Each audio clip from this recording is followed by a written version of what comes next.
Throughout the semester, you'll want to use the calendar for the course, listed under course information in Blackboard, on a regular basis to make sure that you know what you should be doing that week, what graded work is due that week, and even looking ahead to what's coming up in the next week or two. So just to make sure everyone's clear about how to follow along with the calendar, on the far left here, it's the week number, the dates of that week. Now, our weeks for this class run Sunday through Saturday, unless otherwise specified, right? So, like, there are a couple of days in February that there are no classes at Lehman for president holidays. So, those missing dates are left out.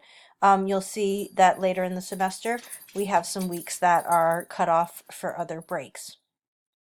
In the middle section, in the big section, you have both topic and reading listed. So the topic is in all caps, and that's the name of the folder that you will go to under course materials by topic in Blackboard.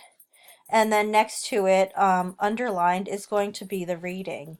When it says car and a chapter, that means it's a reading from your textbook for the class, Worried Sick by Deborah Carr. When it has other names or a year instead of a chapter number, it means that it is an article, a journal article, and those are made available to you in Blackboard. Again, in the folder of the topic that's named right there with the readings. And then on the far right, you'll see the graded work that's due for the week. Quizzes are always due by the last day of the week, right? So quiz 1 needs to be done by February 1st at 11:59 p.m. When the clock rolls around to midnight, it's past due.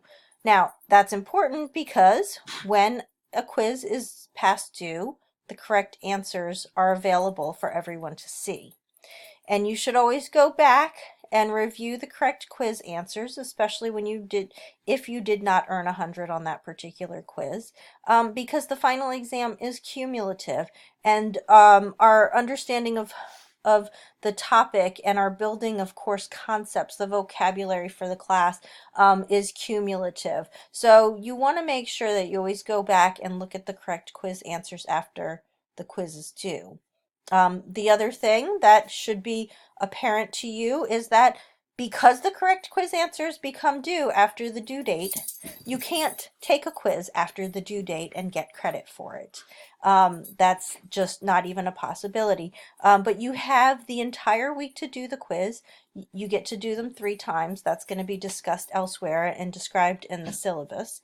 And so, you know, as long as you're getting into Blackboard at some point between Sunday and Saturday of a given week, you ought to be able to get something higher than a 0 on all those quizzes.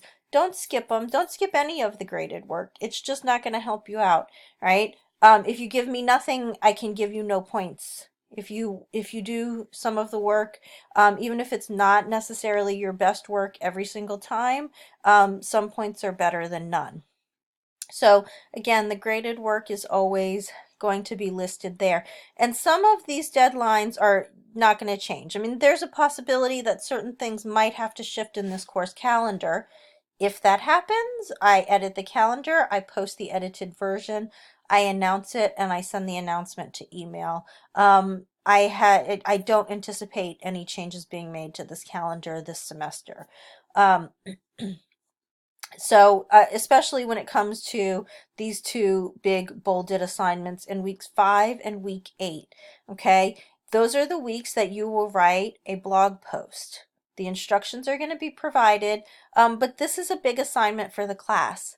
Skipping one of them is going to severely hurt your grade. It may even be the difference between passing the class and failing the class. So you want to plan on turning in blog number 1 by February 29th. Again, as long as you get it into Blackboard before 11:59 p.m., that is going to count toward your grade. If you do not turn it in by that week, you get a 0 for it.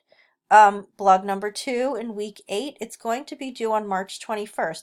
Please plan ahead for this. You will be able to work ahead if your schedule looks busy.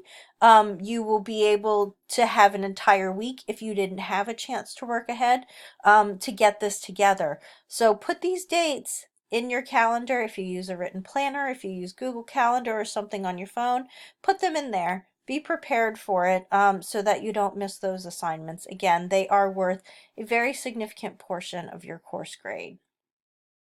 Going down toward the bottom of the calendar, you'll see a few things like spring break. So spring break cuts up 2 weeks, right? It gives us just a couple of days in week 11 and a couple of days in week 12. So what I've done is to put together a couple of topics, right? And these are just short sections of journal articles that I'm assigning for you to read on those 2 topics. No quiz for that week, just a discussion board, and you'll have all the way from April 5th through April 18th to get your discussion board posts in.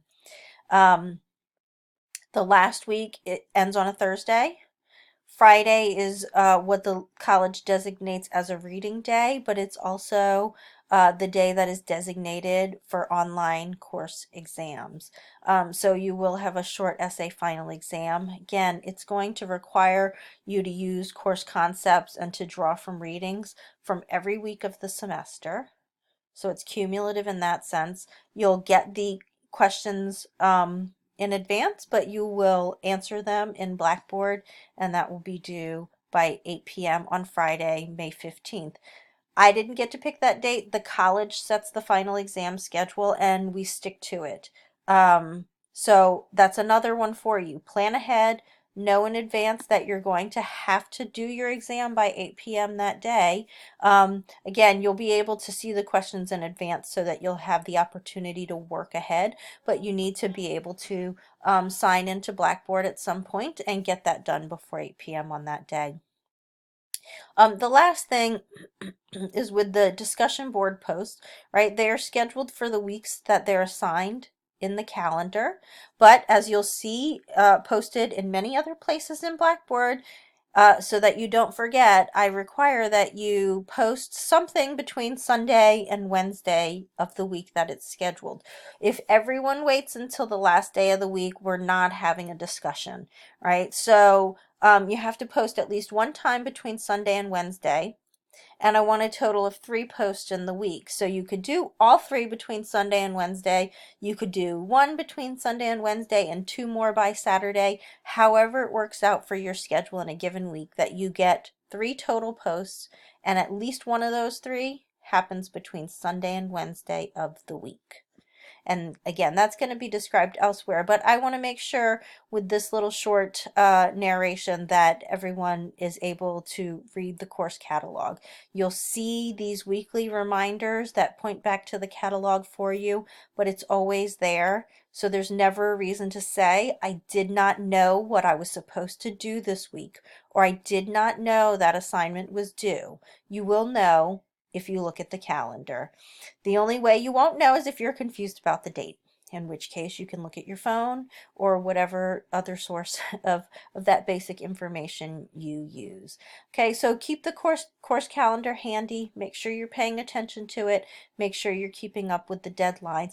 This kind of thing is really up to you, so much more in an online class than in a class where you come in and you see me and you hear me.